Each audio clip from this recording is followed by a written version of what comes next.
नमस्कार दोस्तों। तो दोस्तों आज हम इस वीडियो में डिस्कस करने वाले हैं बिहार दरोगा का प्रैक्टिस सेट नंबर 1 जो एडिटोरिया का प्रैक्टिस सेट नंबर 1 है। दोस्तों चलिए शुरू करते हैं आज का सबसे पहला सवाल। तो आज का सबसे पहला सवाल है दोस्तों कि राष्ट्रीय संस्कृति महोत्सव 2023 का आयोजन कहाँ किया गया। दोस्तों याद रखिएगा ये मुंबई में किया गया। कहाँ किया गया है? मुंबई में। याद रखिएगा कि राष्ट्रीय संस्कृति महोत्सव 2023 का जो आयोजन है ये कहाँ किया गया है? मुंबई में किया गया है। ठीक है, चलिए अगला सवाल देखेंगे। दूसरा नंबर सवाल दोस्तों आपके सामने कि बजट 2023-24 के अनुसार प्रभावी राजस्व घाटा जीडीपी का कितना प्रतिशत है। दोस्तों याद रखिएगा 1.7% है। याद रखिएगा कि बजट 2023-24 के अनुसार प्रभावी राजस्व घाटा जीडीपी का कितना प्रतिशत है? 1.7% है दोस्तों। ठीक है, चलिए अगला सवाल देखेंगे। 3 नंबर सवाल देखिए। 3 नंबर सवाल दोस्तों आपके सामने है कि बजट 2023-24 में किए गए घोषणा के अनुसार नई कर व्यवस्था में कितने रुपए तक का आय वाले व्यक्ति को कोई कर का भुगतान नहीं करना होगा। तो 7 लाख व्यक्तियों को, ठीक है, बजट 2023-24 में किए गए घोषणा के अनुसार नई कर व्यवस्था में कितने रुपए तक आय वाले व्यक्तियों को, तो 7 लाख रुपए तक आय वाले व्यक्तियों को कोई कर का भुगतान नहीं करना होगा। दोस्तों कितने? तो 7 लाख रुपए। ठीक है, चलिए अगला देखते हैं। 4 नंबर सवाल देखिए दोस्तों। 4 नंबर सवाल आपके सामने है कि आर्थिक समीक्षा 2022-23 के अनुसार भारत का वैक्सीन निर्माण में कौन सा स्थान रहा है। दोस्तों तो पहला स्थान रहा है। ठीक है, आर्थिक समीक्षा 2022-23 के अनुसार भारत का वैक्सीन निर्माण में कौन सा स्थान रहा है? पहला स्थान रहा है। ठीक है, अगला है 5 नंबर सवाल देखिए।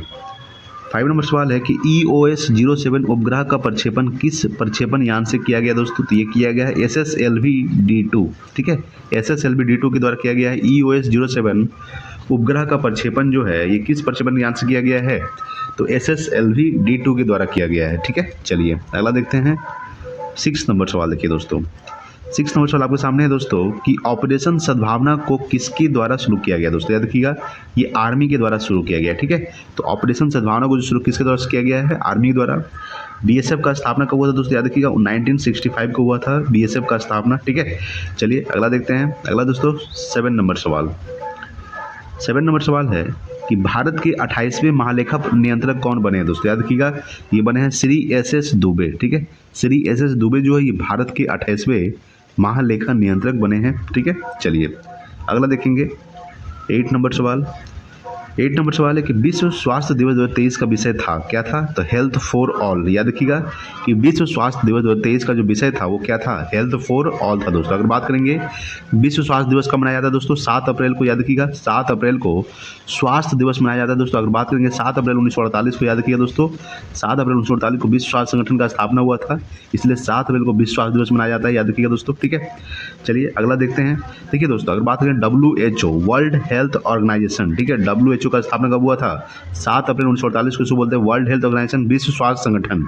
ठीक है, इसलिए 7 अप्रैल को विश्व स्वास्थ्य दिवस मनाया जाता है। WHO का जो मुख्यालय स्थित है जिनोवा में स्थित। कहाँ स्थित है? जिनोवा। ठीक है, चलिए अगला सवाल देखेंगे। 9 नंबर सवाल देखिए। 9 नंबर सवाल है कि सर्वशक्ति सम्मान 2022 से किसे सम्मानित किया गया। दोस्तों ये किया गया है शिव शंकरी को। ठीक है, याद रखिएगा कि सर्वशक्ति सम्मान 2022 से किसे सम्मानित किया गया है? शिव शंकरी को सम्मानित किया गया है। अगला देखेंगे 10 नंबर सवाल।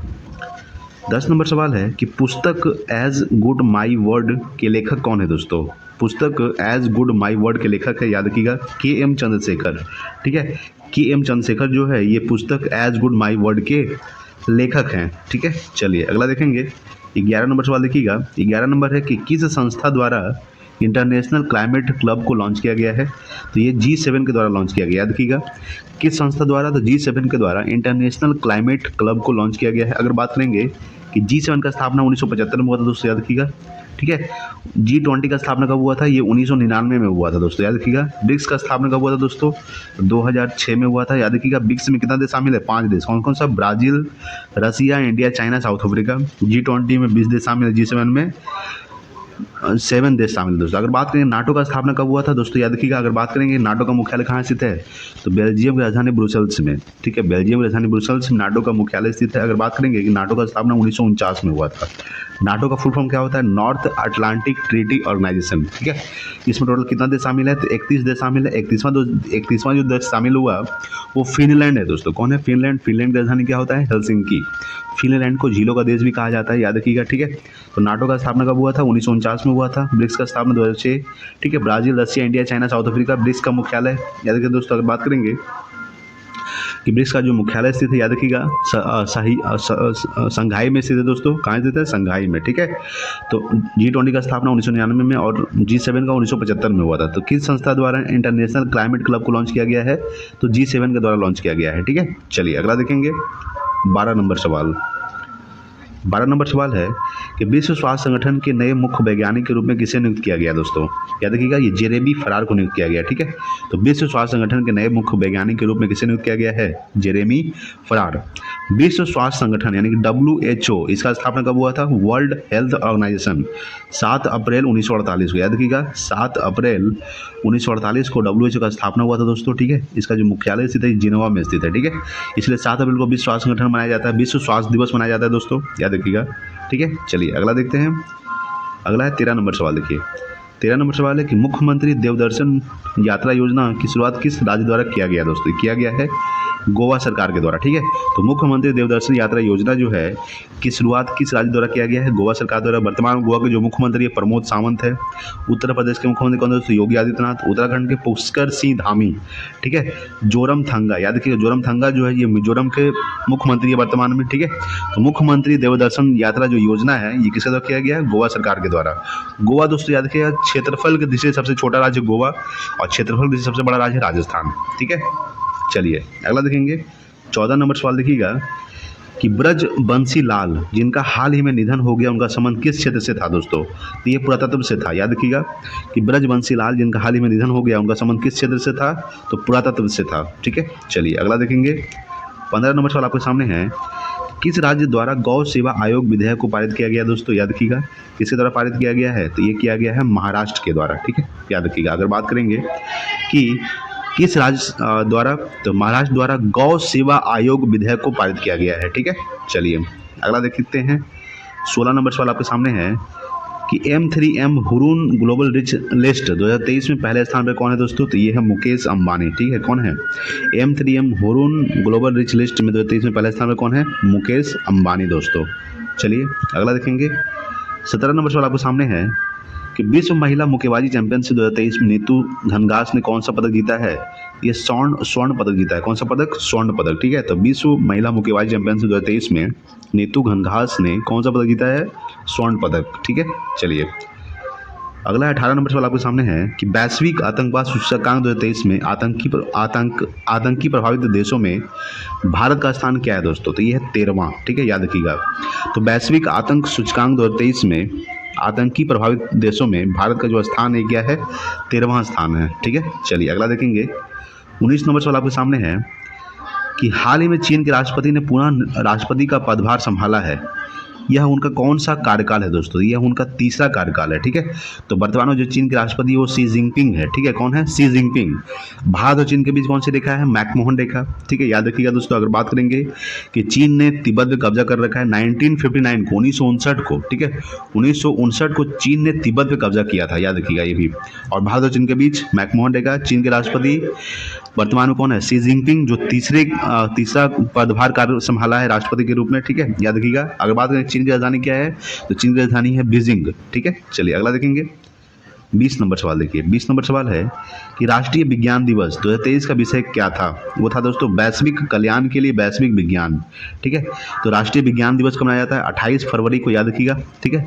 28 फरवरी को राष्ट्रीय विज्ञान दिवस मनाया जाता है दोस्तों। तो राष्ट्रीय विज्ञान दिवस 2023 का विषय था वैश्विक कल्याण के लिए वैश्विक विज्ञान, ठीक है। चलिए अगला देखेंगे 21 नंबर सवाल। देखिएगा 21 नंबर सवाल है कि पहली बार वैश्विक स्तर पर विश्व आर्द्रभूमि दिवस कब मनाई गई थी? ये मनाया गया था दोस्तों अगर बात करेंगे दोस्तों ये 1997 में मनाया गया था, ठीक है। तो पहली बार वैश्विक स्तर पर विश्व आर्द्रभूमि दिवस कब मनाई गई थी? 1997 में। चलिए अगला देखेंगे 22 नंबर सवाल। 22 नंबर है कि प्रधानमंत्री राष्ट्रीय बाल पुरस्कार 2023 से कितने बच्चों को पुरस्कृत किया गया है दोस्तों? तो 11 बच्चों को पुरस्कृत किया गया, ठीक है। तो प्रधानमंत्री राष्ट्रीय बाल पुरस्कार 2023 से कितने बच्चों को पुरस्कृत किया गया? तो 11 बच्चों को पुरस्कृत किया गया। याद रखिएगा दोस्तों बाल दिवस कब मनाया जाता है दोस्तों? 14 नवंबर को बाल दिवस मनाया जाता है, ठीक है। याद रखिएगा अगर बात करेंगे अगला 23 नंबर सवाल। देखिएगा 23 नंबर सवाल है कि नाटो का 31वां देश मार्च 2023 में कौन बना है दोस्तों? ये बना है फिनलैंड, ठीक है। फिनलैंड में नाटो का 31वां देश दोस्तों। नाटो का स्थापना कब हुआ था? 1949 में हुआ था दोस्तों नाटो का स्थापना। नाटो का जो मुख्यालय स्थित है बेल्जियम की राजधानी ब्रुसेल्स में। नाटो में टोटल 31 देश शामिल है। कितना देश शामिल है? 31। और 31वां देश जो शामिल हुआ है वो फिनलैंड है दोस्तों। फिनलैंड की राजधानी क्या होता है? हेलसिंकी। और फिनलैंड को झीलों का देश भी कहा जाता है। तुर्की की राजधानी क्या होता है दोस्तों? अंकारा, याद रखिएगा, ठीक है। तुर्की का जो मुद्रा होता है वो लीरा होता है, ठीक है। यूक्रेन की राजधानी क्या होता है दोस्तों? कीव। आपको पता है कि अभी हाल फिलहाल में ही रूस और यूक्रेन के बीच युद्ध चल रहा था दोस्तों। तो यूक्रेन की राजधानी क्या होता है? कीव, ठीक है। डेनमार्क की राजधानी क्या होता है? कोपेनहेगन, ठीक है। और फिनलैंड की राजधानी हेलसिंकी। तो नाटो का 31वां देश मार्च 2023 में कौन शामिल हुआ है? तो फिनलैंड हुआ है दोस्तों, ठीक है। और नाटो का मुख्यालय बेल्जियम राजधानी ब्रुसेल्स में। नाटो का फुल फॉर्म क्या होता है? NATO, ठीक है। नाटो का जो फुल फॉर्म होता है North Atlantic Treaty Organization. North Atlantic Treaty Organization ये नाटो का फुल फॉर्म होता है, ठीक है। चलिए अगला देखेंगे। 24 नंबर सवाल देखिएगा। 24 नंबर सवाल है कि बिहार खादी तथा हैंडलूम का ब्रांड एम्बेसडर किसे बनाया गया दोस्तों? तो ये मैथिली ठाकुर को बनाया गया। याद रखिएगा कि बिहार खादी तथा हैंडलूम का जो ब्रांड एम्बेसडर बनाया गया है वो मैथिली ठाकुर को बनाया गया है, ठीक है। चलिए अगला देखेंगे। 25 नंबर सवाल देखिएगा। 25 नंबर है कि आसोचाम के नए अध्यक्ष कौन बने हैं दोस्तों? ये बने हैं अजय सिंह, ठीक है। याद रखिएगा कि आसोचाम के नए अध्यक्ष कौन बने हैं? अजय सिंह बने हैं। चलिए अगला देखेंगे। 26 नंबर सवाल कि निम्नलिखित में से कौन सी धारा प्रशांत महासागर से संबंधित नहीं है? तो वेनेजुएला, ठीक है। याद रखिएगा वेनेजुएला जो है ये प्रशांत महासागर से संबंधित नहीं है दोस्तों। हम्बोल्ट संबंधित है, कुरोशियो भी संबंधित है और सुशीमा भी संबंधित है दोस्तों। ये वेनेजुएला जो है ये प्रशांत महासागर से संबंधित नहीं है। अगर बात करेंगे कि प्रशांत महासागर ये विश्व का सबसे बड़ा महासागर है दोस्तों, सबसे गहरा महासागर भी है प्रशांत महासागर, जिसका मेरियाना ट्रेंच जो है सबसे गहरा है। करीब कितना किलोमीटर गहरा है दोस्तों? तो 11 किलोमीटर, ठीक है। लगभग 11 किलोमीटर गहरा है दोस्तों, याद रखिएगा, ठीक है। चलिए अगला देखेंगे। 27 नंबर सवाल आपके सामने है कि क्योटो प्रोटोकॉल को लागू किया गया दोस्तों। तो ये 2005 में लागू किया गया था। याद रखिएगा कि क्योटो प्रोटोकॉल को लागू कब किया गया था? 2005 में लागू किया गया था। चलिए अगला देखेंगे। अगला है 29 नंबर सवाल देखिएगा कि सकाई जनजाति निवास करती है तो मलेशिया के वनों में, ठीक है। याद रखिएगा दोस्तों कि सकाई जनजाति निवास करती है मलेशिया के वनों में, सकाई जनजाति निवास करती है। चलिए अगला देखेंगे। 29 नंबर सवाल कि खजूर उत्पादन में अग्रणी देश है दोस्तों इराक, ठीक है। इराक जो है ये खजूर उत्पादन में अग्रणी देश है। इराक की राजधानी क्या है दोस्तों? तो बगदाद जो है इराक की राजधानी है। ईरान की राजधानी क्या है दोस्तों? तेहरान, ठीक है। तेहरान जो है ये इराक की राजधानी है, ठीक है। बगदाद, ठीक है दोस्तों। बगदाद जो है ये किसकी राजधानी है? तो ये है दोस्तों इराक का। जापान की राजधानी टोक्यो। श्रीलंका राजधानी क्या है दोस्तों? तो श्री जयवर्धने कोटे। भारत और श्रीलंका को कौन अलग करता है? पाक जलडमरू मध्य दोस्तों भारत और श्रीलंका को अलग करता है, ये ध्यान रखिएगा, ठीक है। तो खजूर उत्पादन में अग्रणी देश कौन है दोस्तों? तो इराक जो है खजूर उत्पादन में अग्रणी देश है। अगला देखेंगे 30 नंबर सवाल। त्यान शान पर्वत स्थित है दोस्तों, ये चीन में स्थित है। याद रखिएगा त्यान शान जो पर्वत है ये चीन में स्थित है। चीन की राजधानी क्या है? बीजिंग। चीन के वर्तमान राष्ट्रपति शी जिनपिंग। भारत और चीन के बीच मैकमोहन रेखा, याद रखिएगा, ठीक है। अगर बात करेंगे कि पाकिस्तान की राजधानी इस्लामाबाद। इंडोनेशिया की राजधानी क्या है दोस्तों? जकार्ता, ठीक है। इंडोनेशिया की राजधानी जकार्ता में ही आसियान का मुख्यालय स्थित है। और आसियान का जो स्थापना हुआ था ये 1967 को हुआ था। 1967 में आसियान का स्थापना हुआ था। आसियान में टोटल कितना देश शामिल है दोस्तों? 11 देश शामिल है, ठीक है। पहले 10 था, अभी 11 हो गया है, ठीक है। नेपाल की राजधानी क्या है दोस्तों? काठमांडू, ठीक है। तो त्यान शान पर्वत स्थित है चीन में, ठीक है। चलिए अगला देखेंगे। 31 नंबर सवाल आपके सामने है कि कमलांग बाग रिजर्व स्थित है दोस्तों, ये अरुणाचल प्रदेश में स्थित है, ठीक है। कमलांग बाग जो रिजर्व स्थित है ये अरुणाचल प्रदेश में स्थित है दोस्तों। चलिए अगला देखेंगे। 32 नंबर सवाल। विश्व का व्यस्तम आंतरिक जलमार्ग है सेंट लॉरेंस, ठीक है। सेंट लॉरेंस नदी जलमार्ग। याद रखिएगा कि विश्व का आंतरिक जलमार्ग जो सबसे व्यस्तम है सेंट लॉरेंस नदी जलमार्ग। चलिए अगला देखेंगे। 33 नंबर है कि कॉफ़ी पोर्ट के नाम से जाना जाता है दोस्तों। तो सेंटोस को, ठीक है। सेंटोस को कॉफ़ी पोर्ट के नाम से जाना जाता है। सेंटोस को कॉफ़ी पोर्ट के नाम से जाना जाता है। अगला देखेंगे 34 नंबर देखिए। 34 नंबर सवाल आपके सामने है कि निम्नलिखित कथनों पर विचार कीजिए कि 73वें संशोधन के बाद विकेंद्रीकरण किया गया, ठीक है। निर्णय लेने की शक्तियों का ये सही है दोस्तों। पूर्ण व्यवस्था का ये भी सही है। न्यायिक शक्तियों का गलत है दोस्तों। प्रशासनिक शक्तियों का ये भी किया, यानी कि 1, 2 और 4, ठीक है। यानी कि 73वें संशोधन के बाद विकेंद्रीकरण किया गया दोस्तों। निर्णय लेने की शक्तियों का, पूर्ण व्यवस्था का और प्रशासनिक शक्तियों का, यानी कि 1, 2, 4, ठीक है।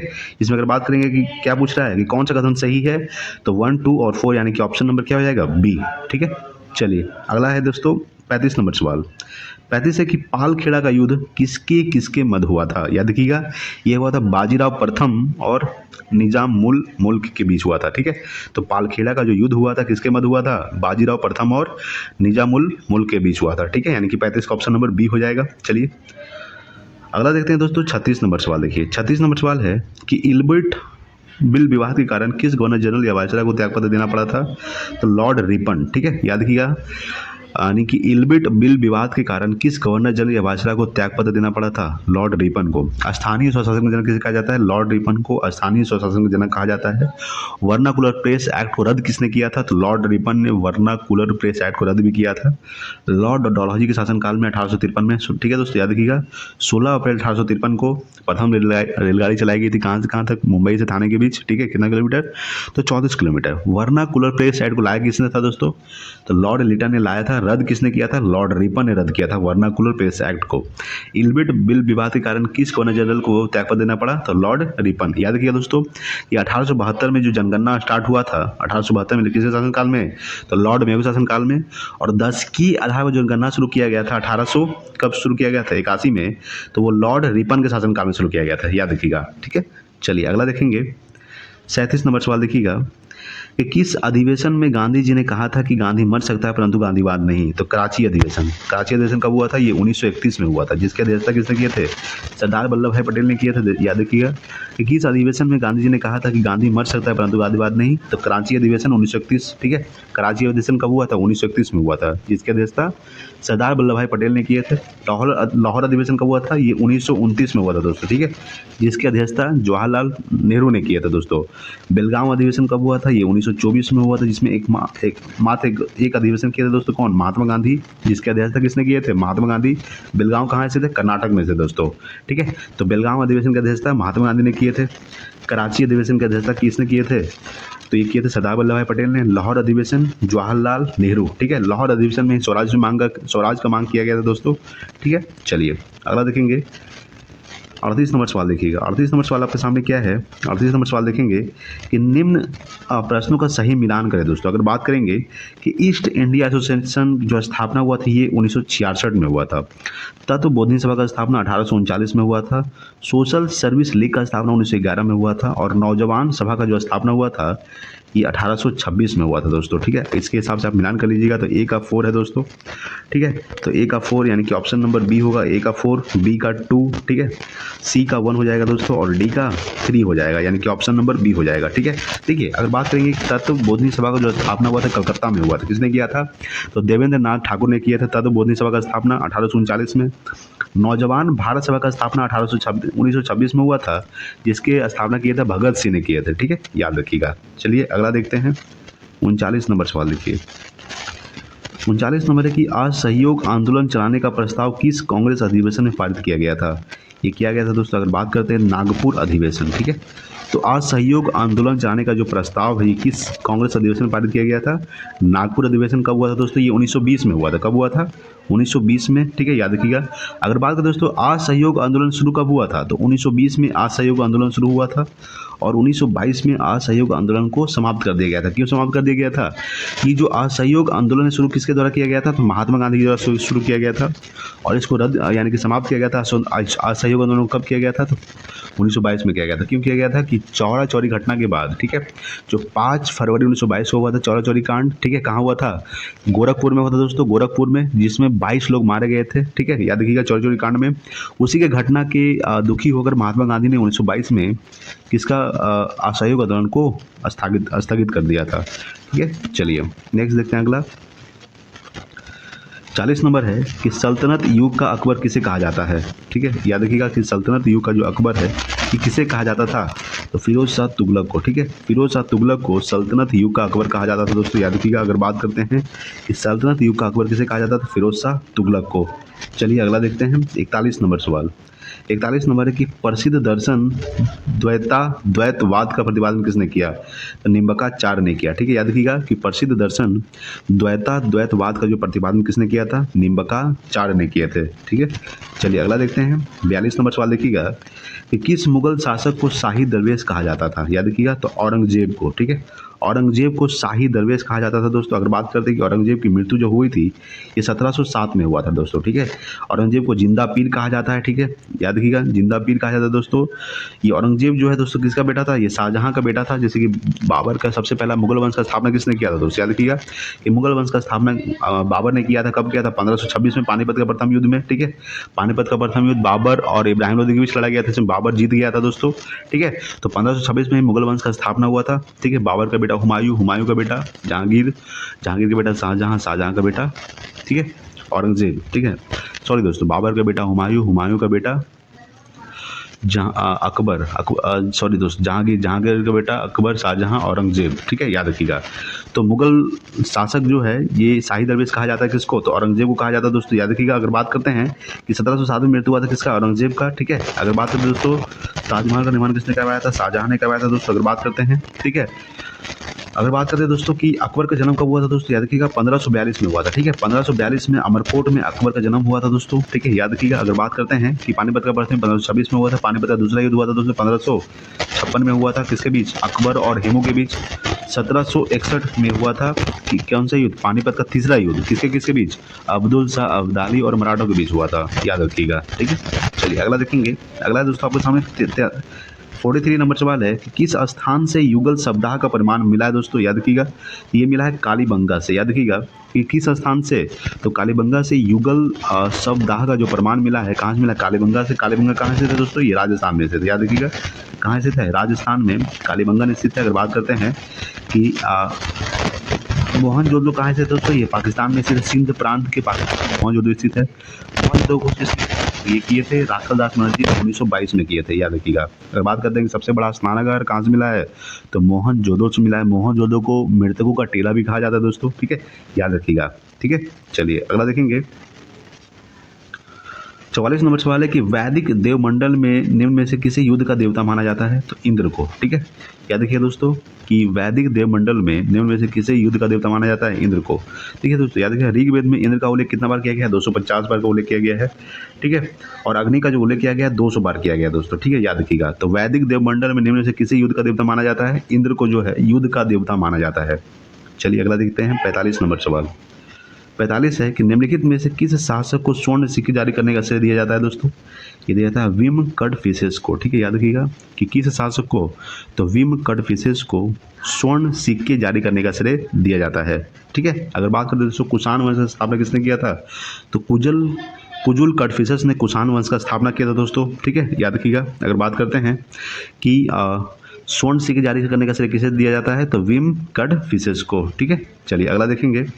अगला दोस्तों शुंग वंश का स्थापना किसने किया था, पुष्यमित्र शुंग ने किया था, ये भी थोड़ा सा ध्यान रखिएगा।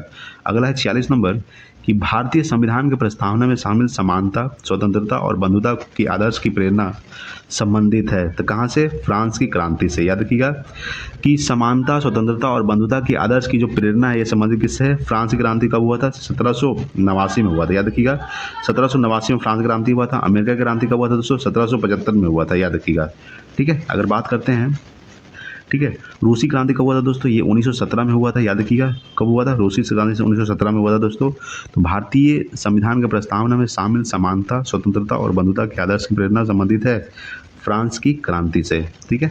चलिए अगला है 47 नंबर सवाल। देखिए 47 नंबर सवाल आपके सामने है कि किस वाद के फैसले से सर्वोच्च न्यायालय में सर्वप्रथम घोषित किया गया कि उद्देशिका संविधान का हिस्सा नहीं है, तो बेरूबाड़ी, ठीक है, बेरूबाड़ी के फैसले से सर्वोच्च न्यायालय ने सर्वप्रथम घोषित किया कि उद्देशिका जो है ये संविधान का हिस्सा नहीं है। किस वाद के फैसले से, तो बेरूबाड़ी के वाद के फैसले से सर्वोच्च न्यायालय ने सर्वप्रथम घोषित किया कि उद्देशिका जो है ये संविधान का हिस्सा नहीं है, ठीक है। चलिए अगला देखेंगे। अगला आपके सामने है 48 नंबर सवाल। देखिए 48 नंबर है कि प्रत्यक्ष बंदीकरण अधिनियम के अंतर्गत एक व्यक्ति पर बिना मुकदमा चलाए कितने दिन तक या कितने समय तक बंदी बनाया जा सकता है, तो 3 माह तक, ठीक है। यानी कि प्रत्यक्ष बंदीकरण अधिनियम के अंतर्गत एक व्यक्ति पर बिना मुकदमा चलाए कितने दिन तक यानी कितने समय तक बंदी बनाया जा सकता है, 3 माह तक बंदी बनाया जा सकता है, ठीक है। चलिए अगला देखेंगे 49 नंबर सवाल। देखिए 49 है कि राज्य विधानमंडल की बैठक आयोजित करने के लिए कोरम क्या है दोस्तों, यह है कुल सदस्य का राज्य विधानमंडल की बैठक आयोजित करने के लिए कोरम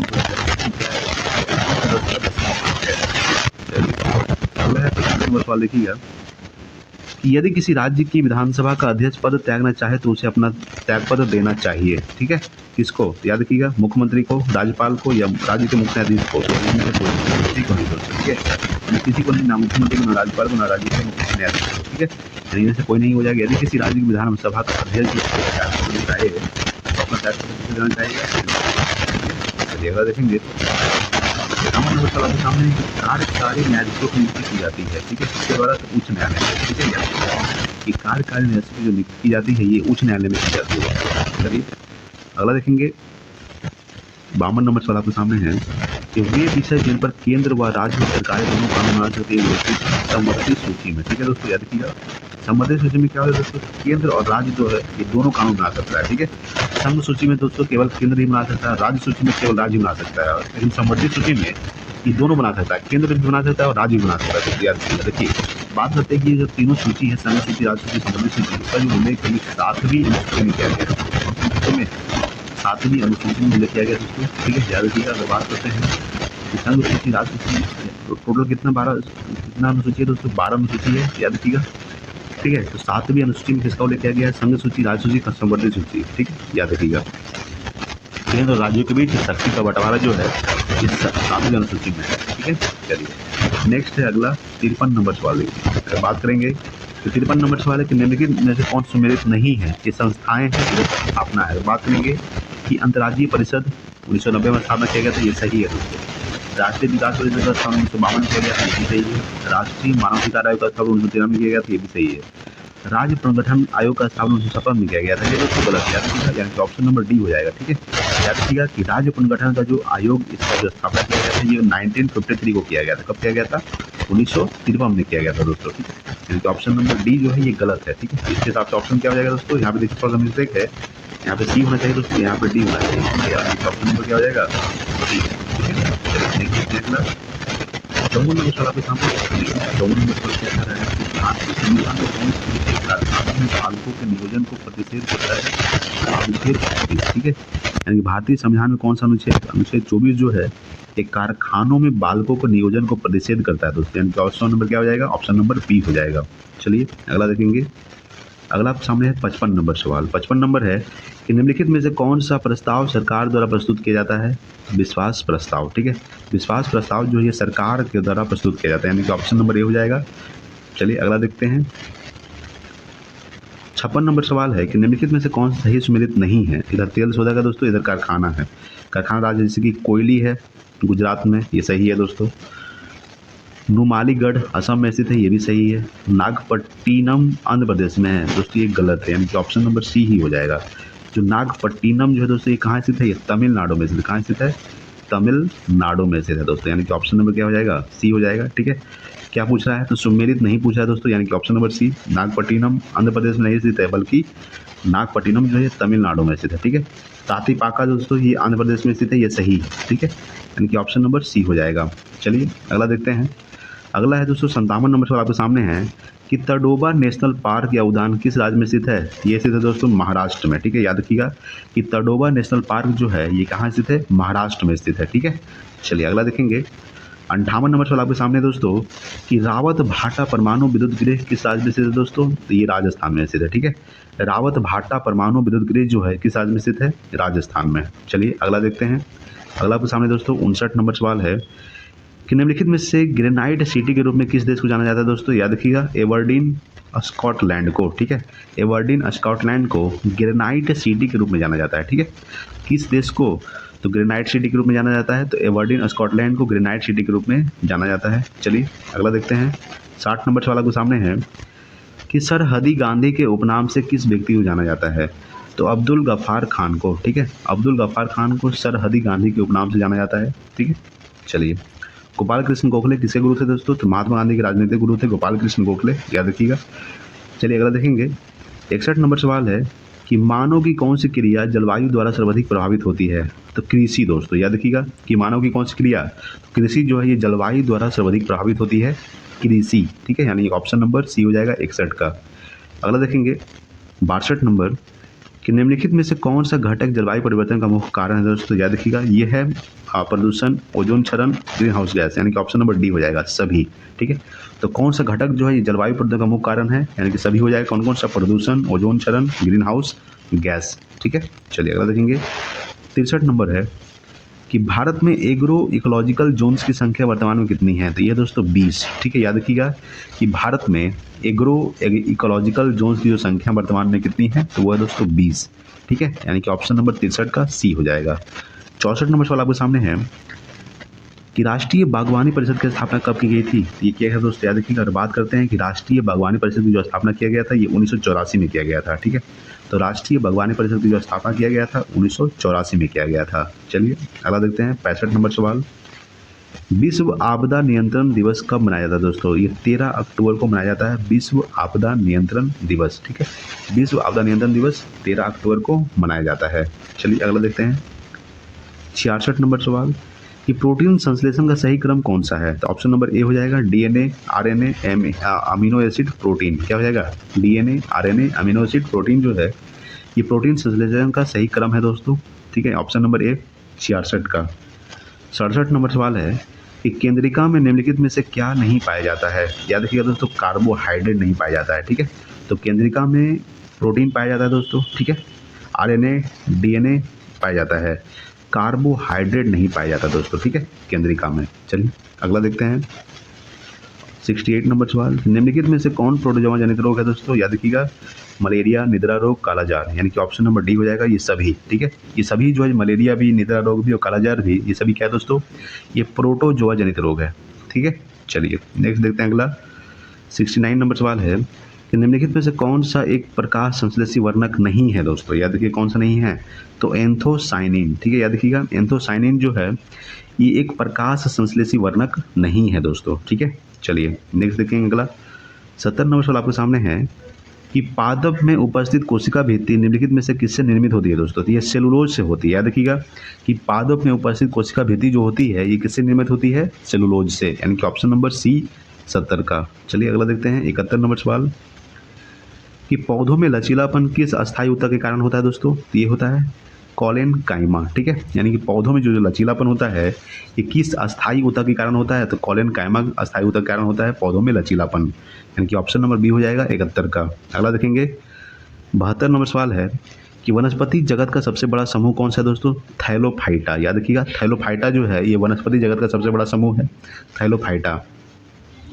अगला है 73 नंबर है कि जीवन चक्र की दृष्टि से पौधों का सबसे महत्वपूर्ण भाग क्या है दोस्तों? ये है पुष्प। याद रखिएगा कि जीवन चक्र की दृष्टि से पौधों के सबसे महत्वपूर्ण भाग है पुष्प। अगला है दोस्तों 74 नंबर। देखिए यहाँ पे 74 नंबर सवाल दोस्तों आपके सामने है कि सूची 1 को सूची 2 से सम्मिलित करना है। जिससे बात करेंगे कि उड़ने वाली पक्षी दोस्तों क्या हो जाएगा? तो एक्सोसीटस हो जाएगा दोस्तों। ए का क्या हो जाएगा दोस्तों? ए का 4 हो जाएगा। याद रखिएगा ए का 4 हो जाएगा दोस्तों। वृक्ष पर उड़ने वाला मेढक दोस्तों याद रखिएगा बी का अगर बात करेंगे तो बी का 3 हो जाएगा दोस्तों। सी का दोस्तों उड़ने वाली छिपकली, सी का 2 हो जाएगा। और डी का क्या हो जाएगा? तो उड़ने वाला स्तनधारी चमगादड़ हो जाएगा, यानी कि डी का 1 हो जाएगा दोस्तों। इसके हिसाब से आप देख लीजिएगा। ठीक है, ए का 4, बी का 3, सी का 2 और डी का 1, यानी कि ऑप्शन नंबर ए में है दोस्तों। ठीक है, यहाँ पे आप मिला लीजिएगा। ठीक है, चलिए अगला देखेंगे। अगला है दोस्तों आपके सामने 75 नंबर सवाल। 75 है कि प्रकाश की अपवर्तन की क्रिया में क्या नहीं बदलता है दोस्तों? तो प्रकाश जो है आवृत्ति जो है ये प्रकाश की अपवर्तन क्रिया में नहीं बदलता है, बल्कि चाल बदल जाता है, तीव्रता भी बदल जाती है और तरंगदैर्घ्य भी बदल जाता है, आवृत्ति नहीं बदलती है। ठीक है, प्रकाश के अपवर्तन में आवृत्ति नहीं बदलती है। अगला है 76 नंबर कि जल का त्रिक बिंदु ताप किस तापमान पर होता है? तो 0 डिग्री सेल्सियस पर। ठीक है, यानी जल का त्रिक बिंदु ताप जो है ये किस तापमान पर होता है? 0 डिग्री सेल्सियस पर। अगला देखेंगे 77 नंबर सवाल आपके सामने है कि दूरदृष्टि दोष में प्रतिबिंब निम्नलिखित में से कहाँ पर बनता है? तो रेटिना के पीछे बनता है दोस्तों। ठीक है, दूरदृष्टि दोष के लिए कौन सा लेंस का इस्तेमाल किया जाता है दोस्तों? तो याद रखिएगा ये उत्तल लेंस का इस्तेमाल, यानी कि दूर दृष्टि दोष को दूर करने के लिए किस लेंस का इस्तेमाल किया जाता है? उत्तल लेंस का। और निकट दृष्टि दोष को दूर करने के लिए अवतल लेंस का इस्तेमाल किया जाता है। ठीक है, तो दूर दृष्टि दोष में जो प्रतिबिंब बनता है ये कहाँ पर बनता है? रेटिना के पीछे बनता है। चलिए अगला देखते हैं। 78 नंबर सवाल आपके सामने दोस्तों कि निम्नलिखित कोणीय वेग की बीमा क्या है दोस्तों, यानी कि ऑप्शन नंबर ए ही हो जाएगा। ठीक है, MLT-1। ठीक है, ये क्या है दोस्तों, ये कोणीय वेग की बीमा है। ठीक है, 74 का।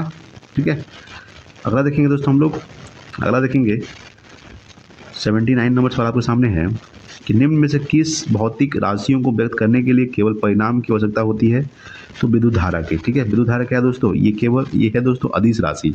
समलेख सदिश राशि है दोस्तों, त्वरण भी सदिश राशि है और चुंबकीय क्षेत्र भी तो सदिश राशि है। विद्युत धारा क्या है दोस्तों, विद्युत धारा का समात्रक क्या होता है दोस्तों, याद रखिएगा। विद्युत धारा का समात्रक एम्पियर होता है, प्रतिरोध का समात्रक ओम होता है। ठीक है, याद रखिएगा।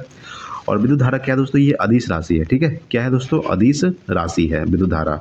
चलिए अगला देखते हैं। अगला दोस्तों 80 नंबर सवाल, भाप अंगार गैस मिश्रण होता है किसका? CO+H2 का। ठीक है, याद रखिएगा। भाप अंगार गैस जो मिश्रण होता है किसका होता है? CO+H2 का। चलिए अगला देखेंगे। 81 नंबर सवाल है कि विद्युत ऊर्जा को ध्वनि ऊर्जा में रूपांतरण करने वाला उपकरण निम्नलिखित में से कौन सा है?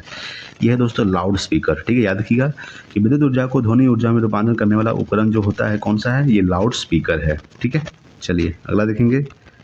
अगला है 82 नंबर सवाल। देखिए 82 नंबर सवाल है कि निम्नलिखित में से कौन सा कथन सत्य है? पहला कथन है कि पृथ्वी के ध्रुव पर जीव का मान न्यूनतम होता है, ये दोस्तों गलत है। ठीक है, विषुवत रेखा पर जी का मान महानतम होता है, ये भी गलत है दोस्तों। पृथ्वी के घूर्णन गति घटने पर जी का मान बढ़ता है, ये दोस्तों ऑप्शन नंबर क्या हो जाएगा? ऑप्शन नंबर सी जो है ये सही है। ठीक है, पृथ्वी पर घूर्णन गति पर घटने पर जी का मान क्या होता है? बढ़ता है। जी का मान कितना होता है दोस्तों? यह होता है 9 पॉइंट, ठीक है, 9.8 मीटर पर सेकेंड स्क्वायर होता है। ठीक है, याद रखिएगा। ये दोस्तों स्मॉल जी, ये होता है दोस्तों कैपिटल जी, इसका मान होता है 6.67 × 10⁻11। ठीक है, न्यूटन मीटर स्क्वायर पर KG square, newton metre square पर केजी स्क्वायर होता है दोस्तों। ठीक है, याद रखिएगा। ये होता है कैपिटल जी का मान। ठीक है, और स्मॉल जी का मान 9.8 मीटर पर सेकेंड स्क्वायर। चलिए अगला देखते हैं। 83 नंबर सवाल है कि घुलनशील नमक मिलाने पर जल के पृष्ठ तनाव पर क्या प्रभाव पड़ता है दोस्तों? याद रखिएगा। अगर बात करेंगे कि बढ़ता है दोस्तों, ठीक है, घुलनशील नमक मिलाने पर जल के पृष्ठ तनाव पर क्या प्रभाव पड़ता है? तो बढ़ता है। चलिए अगला है 84 नंबर सवाल है कि ट्यूमर का पता लगाने के लिए निम्नलिखित में से किसका उपयोग किया जाता है? तो आर्सेनिक 74। ठीक है, यानी कि देखिए ट्यूमर का जो पता लगाने के लिए ये आर्सेनिक 74 का उपयोग किया जाता है। ठीक है, चलिए अगला देखेंगे। 85 नंबर सवाल है कि आधुनिक आवर्त सारणी के वर्ग में ऊपर से नीचे जाने पर तत्वों का आकार क्या होता है? ये होता है दोस्तों बढ़ता है। ठीक है, यानी कि आधुनिक आवर्त सारणी के ऊपर से नीचे आने पर तत्वों का जो आकार होता है वो क्या होता है दोस्तों? बढ़ता है। ठीक है, चलिए अगला देखते हैं। 86 नंबर कि सिल्वेनाइट निम्नलिखित में से किस धातु का अयस्क है दोस्तों? ये सोना का है। सोना का संकेत क्या होता है? Au होता है। परमाणु संख्या 79 होता है दोस्तों, याद रखिएगा। सिल्वर चांदी, इसका संकेत Ag होता है दोस्तों, परमाणु संख्या 47 होता है। ठीक है, एल्युमिनियम का Al होता है दोस्तों, परमाणु संख्या 13 होता है। ठीक है, तो सिल्वेनाइट जो है ये निम्नलिखित में से किस धातु का अयस्क है? तो ये सोना का है दोस्तों। ठीक है, चलिए अगला देखेंगे। 87 नंबर सवाल आपके सामने है कि सिंथेटिक कंबल, स्वेटर इत्यादि बनाने में ऊन के विकल्प के रूप में इस्तेमाल होने वाला पॉलीमरिक फाइबर है दोस्तों, कौन है? तो ओलोन। ठीक है, कौन है? यानी कि सिंथेटिक कंबल, स्वेटर आदि बनाने में ऊन के विकल्प के रूप में इस्तेमाल होने वाला पॉलीमरिक फाइबर कौन है? तो ओलोन है दोस्तों। ठीक है, अगला देखेंगे। 88 नंबर सवाल आपके सामने है ट्रांसफार्मर एक उपकरण है जो वोल्टेज बढ़ाता है दोस्तों और वोल्टेज कम करता है, यानी कि ये दोनों सही है। विद्युत धारा बढ़ाता है, ये गलत दोस्तों। करंट और वोल्टेज को मापता है, ये गलत दोस्तों, यानी कि ऑप्शन नंबर ए हो जाएगा। 1 और 2 सही है। ठीक है, वोल्टेज बढ़ाता है और वोल्टेज को कम करता है, कौन? ट्रांसफार्मर। ठीक है, चलिए अगला देखेंगे। 89 नंबर सवाल आपके सामने है कि निम्नलिखित में से कौन सा एक रेडियो एक्टिव तत्व नहीं है दोस्तों? याद रखिएगा। तो टाइटेनियम। ठीक है, टाइटेनियम क्या है? ये रेडियो एक्टिव तत्व नहीं है। आपको ध्यान रखिएगा कि टाइटेनियम क्या है दोस्तों? ये रेडियो एक्टिव तत्व नहीं है टाइटेनियम। ठीक है, अगला देखेंगे। अगला आपके सामने दोस्तों 90 नंबर सवाल है कि निम्नलिखित में से कौन सी घटना प्रकाश के अपवर्तन का कारण उदाहरण नहीं है दोस्तों? कौन सा नहीं है? तो बात करेंगे कि ही तारे का टिमटिमाना, पानी में डूबी हुई छड़ी मुड़ा हुआ दिखाई देना, सूर्योदय से पूर्व तथा सूर्यास्त के बाद भी दिखाई देना, यानी हीरे का चमकना। याद रखिएगा दोस्तों, हीरे का जो चमकना ये प्रकाश के अपवर्तन का उदाहरण नहीं है। तारे का टिमटिमाना उदाहरण है दोस्तों। पानी में डूबी हुई छड़ी मुड़ा हुआ दिखाई देना ये भी उदाहरण है प्रकाश के अपवर्तन का। और सूर्योदय से पूर्व तथा सूर्यास्त के बाद भी दिखाई देना ये सही है, यानी कि हीरे का चमकना जो है ये नहीं है दोस्तों प्रकाश के अपवर्तन का उदाहरण। ठीक है, चलिए अगला देखेंगे। 91 नंबर सवाल आपके सामने है कि सकल राष्ट्रीय उत्पाद यानी कि जीएनपी निम्नलिखित में से किसको शामिल नहीं किया जा सकता? निजी प्रेषण को, ब्राह्मण ऋणों पर ब्याज की प्राप्ति को, ब्राह्मण अनुदान या विदेशी निवेशियों की आय को। यानी कि विदेशी निवेशियों की आय को शामिल नहीं किया जा सकता, निजी प्रेषण को शामिल किया जा सकता है सकल राष्ट्रीय उत्पाद में, ठीक है। ब्राह्मण ऋणों पर ब्याज की प्राप्ति शामिल किया जा सकता है, ब्राह्मण अनुदान ऑप्शन नंबर डी हो जाएगा, इसको शामिल नहीं किया जा सकता विदेशी निवेशियों की आय को। अगला देखेंगे 92 नंबर सवाल कि अगर किसी देश का भुगतान संतुलन विपरीत हो गया हो तो उसे किस संस्था से मदद लेनी चाहिए? वो लेनी चाहिए दोस्तों अंतर्राष्ट्रीय मुद्रा कोष से, याद रखिएगा IMF, ठीक है, IMF से क्या लेनी चाहिए? इसका सहायता लेनी चाहिए दोस्तों। अगर बात करेंगे कि IMF का स्थापना कब हुआ था, ये 1945 में हुआ था, ठीक है, 1945 में हुआ था। अगर बात करेंगे इंटरनेशनल मॉनेटरी फंड, इसका फुल फॉर्म होता है दोस्तों एशियाई विकास बैंक का स्थापना कब हुआ था? ये 1966 में हुआ था, ठीक है, याद रखिएगा। इसका जो मुख्यालय मनीला में स्थित है एशियाई विकास बैंक का। विश्व व्यापार संगठन दोस्तों WTO वर्ल्ड ट्रेड ऑर्गेनाइजेशन, इसका स्थापना कब हुआ था? ये हुआ था 1995 में इसका स्थापना हुआ था दोस्तों, याद रखिएगा। WTO का जो मुख्यालय है जिनेवा में स्थित है, ठीक है। विश्व बैंक का मुख्यालय कहाँ है दोस्तों? वाशिंगटन DC में स्थित है। विश्व बैंक का स्थापना कब हुआ था? 1944 में हुआ था दोस्तों, याद रखिएगा। इसका मुख्यालय स्थित है कहाँ? तो वाशिंगटन DC में। WTO का मुख्यालय जिनेवा में, ठीक है। अगर बात करते हैं कि एशियाई विकास बैंक का मुख्यालय कहाँ स्थित है, तो स्थित है दोस्तों मनीला में, जिसका स्थापना 1966 में हुआ था। चलिए अगला देखते हैं एशियन डेवलपमेंट बैंक। अगला है दोस्तों 93 नंबर सवाल कि जब पैसे की आपूर्ति बढ़ जाती है तो पैसे की मांग कम हो जाती है तो यह होगा, क्या होगा? तो ब्याज की दर में कमी होगा दोस्तों, याद रखिएगा कि जब पैसे की आपूर्ति बढ़ जाती है और पैसे की मांग कम हो जाती है तो यह होगा ब्याज की दर में कमी। अगला देखेंगे 94 नंबर सवाल है कि यूनियन बजट में राजकोषीय घाटा निम्न में से किसके बराबर है? ये दोस्तों आंतरिक और बाह्य उधार में शुद्ध वृद्धि, ठीक है। यानी कि यूनियन बजट में राजकोषीय घाटा निम्न में से किसके बराबर है? आंतरिक और बाह्य उधार में शुद्ध वृद्धि। अगला देखेंगे 95 नंबर सवाल आपके सामने दोस्तों कि निम्नलिखित में से कौन भारत में सेवा क्षेत्र का हिस्सा नहीं है दोस्तों? तो बीमा, ठीक है। परिवहन सेवा क्षेत्र का उदाहरण हिस्सा है, निर्माण भी है और होटल और रेस्टोरेंट भी है, बीमा नहीं है। यानी कि ऑप्शन नंबर डी हो जाएगा, ये भारत में सेवा क्षेत्र का हिस्सा नहीं है बीमा, ठीक है।